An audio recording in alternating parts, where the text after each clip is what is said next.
will be voting upon, I hope with an overwhelming majority today. But here we are talking about people fleeing persecution. And part of the problem of this debate is that we are deliberately confusing legal migration and helping those in need.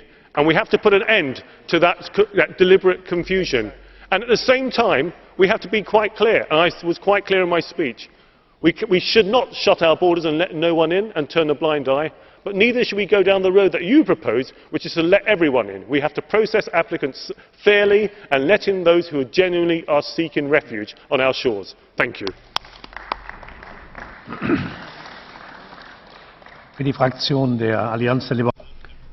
Now on behalf of the Liberals and Democrats, Ms. Intveld. Chair, the images of hundreds of dead bodies floating in the Mediterranean is profoundly horrifying. But the most tragic aspect of this disaster is that it's avoidable. People have died unnecessarily. My group fully supports the joint resolution, and I'm glad that we send a very strong signal to the Commission and the Council in particular, who needs this message, I think. We welcome the swift convening of the Council, but the outcome of their meeting is totally inadequate, and it has been said here before. And we welcome the fact that the budget for rescue operations has been restored to the original levels and not tripled, as you say, but more funding is necessary, as well as the use of humanitarian visa. We must fight the ruthless criminals who get rich trading in human lives. Now, giving asylum to those who have fled war and persecution is a legal as well as a moral duty. This year alone, 2,000 people have drowned in the Mediterranean, but some politicians are shamelessly exploiting this tragedy for their own populist, xenophobic, anti-EU agenda. Some merely call for closing the borders. That's cheap rhetoric, not a solution. But some, like Mr. Farage here, is inventing scare stories about these operations, bringing in thousands of jihadis into Europe. But Mr. Farage knows full well that this is complete and utter nonsense, and that it's about as likely as thousands of Martians coming to Europe. But you aren't interested in the truth, you're only interested in getting elected. Now, the public consultation by Mr. Orban has already been mentioned. Mr. Orban as well is using this tragedy in the Mediterranean for his own populist purposes. And quite frankly, dear Mr. Weber, dear Mr. Brok, this is not about national politics. If anything, then this is about the European values that we stand for. And I hope that the EPP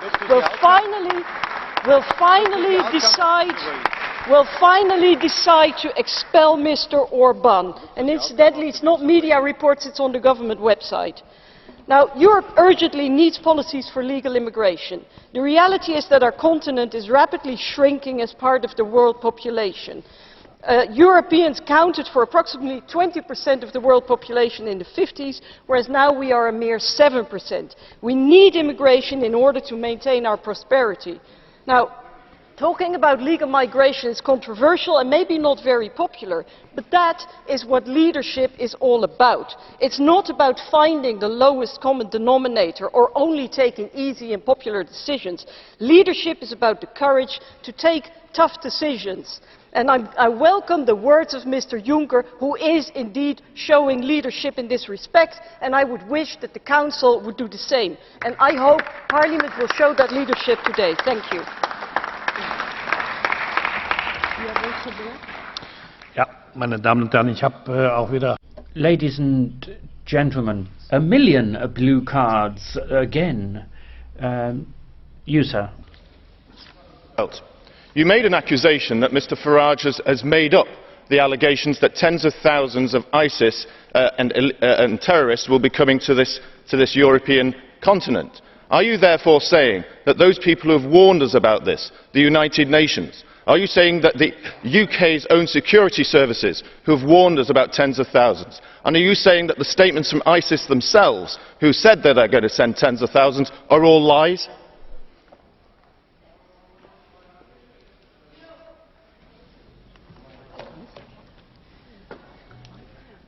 Most of the people that we're actually talking about, which we refer to as foreign fighters, are actually homegrown. They're EU citizens. And if anything, Europe has been exporting terrorists, jihadis traveling over there. And what we are talking about here today is rescuing people who are drowning in the Mediterranean because they are fleeing war and conflict, and exactly the people that you are talking about. And it has nothing to do with a flood of jihadis coming to Europe. And that is only invented by Mr. Farage to get himself elected on the 7th of May, Mr. Farage. And I think it is populist and despicable.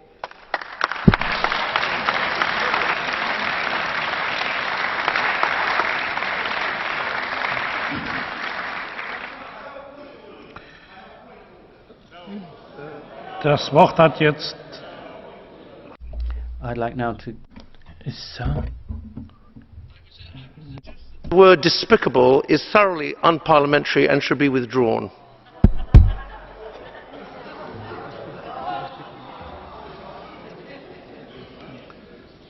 Inħoss li kelma despicable għandha tiġi rtirata. So, Euer Lordschaft, sich das Wort zu ergreifen, ohne es erteilt zu. Your Lordship, it's also rather unparliamentary to take the floor when you're not granted it. I'd now like to give the floor to Ms. Björk for the United Left. My thoughts this morning go to all the ones that have lost their loved ones, their brothers.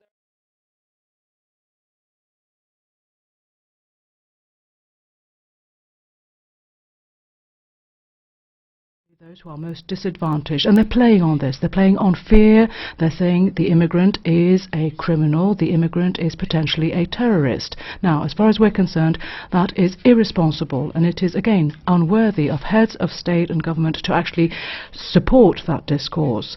Let me just remind you that all human beings are born free and equal in terms of their rights, in terms of their dignity. Everyone has a right to life, a right to liberty, a right to the safety of his or her person. That is what the Universal Declaration of Human Rights, and therefore, Mr. Tusk and heads of state and government, I would ask you to please rise to this challenge. Das Wort hat jetzt für die. And now for the EFDD group, Mr. Farage. Thank you. 4 years ago I stood here and said that bombing Libya would be a huge mistake. But of course the UK Parliament and this Parliament were desperate. There was a clamour to go to war. And so now we have a failed state of Libya, which is now a conduit being used for criminal trafficking gangs trying to bring people to Europe. We are guilty for this crisis. We are directly guilty for the drownings that are going on. And we are hypocrites in this place when we talk about poverty in Africa, when we pursue a common agricultural policy that puts barriers up to them selling us their agricultural produce, where we have a fisheries policy that rapes and pillages their seas and has caused environmental destruction, and we just assuage our consciences by giving away a bit of foreign aid. I am not blind to the human suffering that we've caused in many of these countries. I would call on this Parliament, this Commission, to end the barriers to trade, to stop the fisheries policy, to ask the United Nations to get involved and to try and help. But the real question we face is, what are we to do? Are we to go down the Australian system in dealing with this crisis? And indeed, the Australian Premier, Tony Abbott, has offered us his advice and help. Australia faced this. And Australia not only have stopped the boats from coming, they've stopped people from drowning. But no, we're not interested in what the Australians have done. We have decided that we can deal with this on our own. So we've decided that people can come and that people won't be sent back. Now I suspect that it's a shock, and will be a hell of a shock, to many European citizens, including the British, to understand that we've already agreed a common European asylum system. And what today is about, and today's resolution, is the direct implementation of it. The problem, ladies and gentlemen, is this. The definitions for who qualifies for asylum are so wide, they include not just people coming from war, not just people coming from failed states. Mr Juncker this morning seemed to suggest that perhaps it would even include people who were fleeing poverty. I'm sorry, we simply can't accept countless millions. Already in countries like mine, 77% of the population say we cannot take immigration at current levels. But there is a real and genuine threat. When ISIS say they want to flood our continent with 500,000 Islamic extremists, they mean it. And there is nothing in this document that will stop those people from coming. Indeed, I fear we face a direct threat to our civilisation if we allow large numbers of people from that war-torn region into Europe.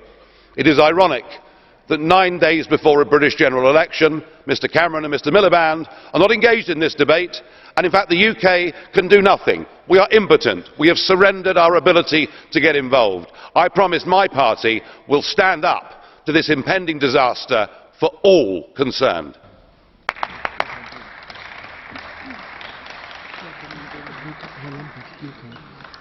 Herr Lamberts, Sie wollten eine Frage stellen. Mr Lamberts, you wanted to ask a question. The first time that we've had these kinds of exchanges, I'd just like to remind you that many terrorist attacks that your United Kingdom suffered from were actually acts of your nationals. Not imported terrorists, but people who were homegrown. So I'm not sure that any of your answers is an answer to that issue. Thank you. I do accept, Mr Lamberts, that our failed policy of state-sponsored multiculturalism has led to a fifth column inside many of our countries. However, the number of those is mercifully small compared to the number of Islamic extremists committing the most bestial acts on a daily basis right across that region. This policy has no means and no way of filtering out extremists in favour of people fleeing in genuine fear of their lives, and as such we are making a massive mistake. Let us follow the example of Australia. Let us do everything we can to reverse the hypocrisy of groups like yours that have voted to make Africa poorer. Let us do those things. But if the message is that anybody that comes will be accepted, we are headed for disaster.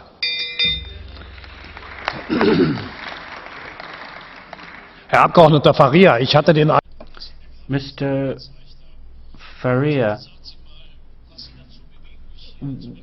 what are you insulting me? What exactly are you gesturing? Thank you very much. I had a question. I was just putting up my blue card and I wasn't given the floor. You gave the floor to my colleague, that's all. But what I wanted to ask Mr Farage was whether Mr Farage... No, sit down. That's not the way it goes. I said at the beginning of the debate that there were thousands of requests for the floor, and I would only ever take a single blue card question, and you were by no means the first.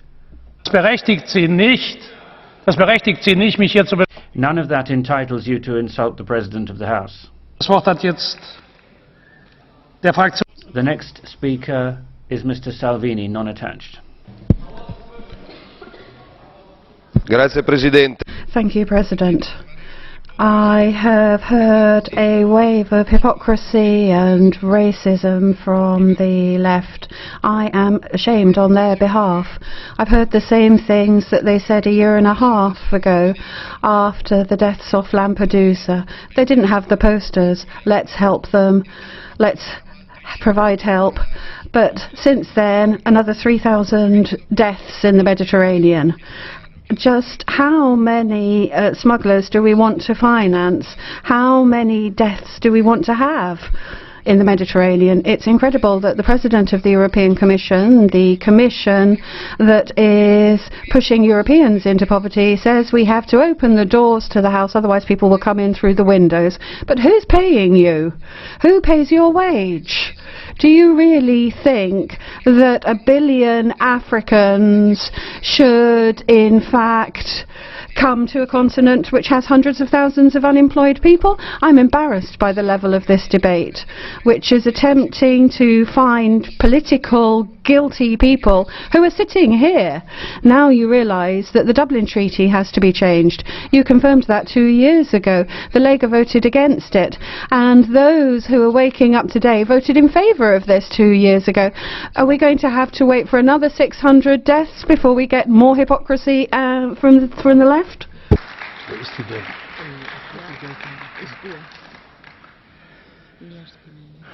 Herr Salvini, da gibt's eine Frage. Mr Salvini, there is a question from our colleague Forenza. Are you prepared to take it? Yes? Mrs Forenza. Thank you. I'd like to say to Mr. Salvini that really, when it comes to racism, he's a master. And financing Mare Nostrum, do you agree it should be financed? Or that people who are fleeing war and poverty should die, either in the war or in the Mediterranean, which is what he would seem to be suggesting if we don't in fact save people in the Mediterranean. And I have to say that Mr. Salvini's words may not have been hypocritical, but they were disgusting nonetheless. Mr. Salvini to answer.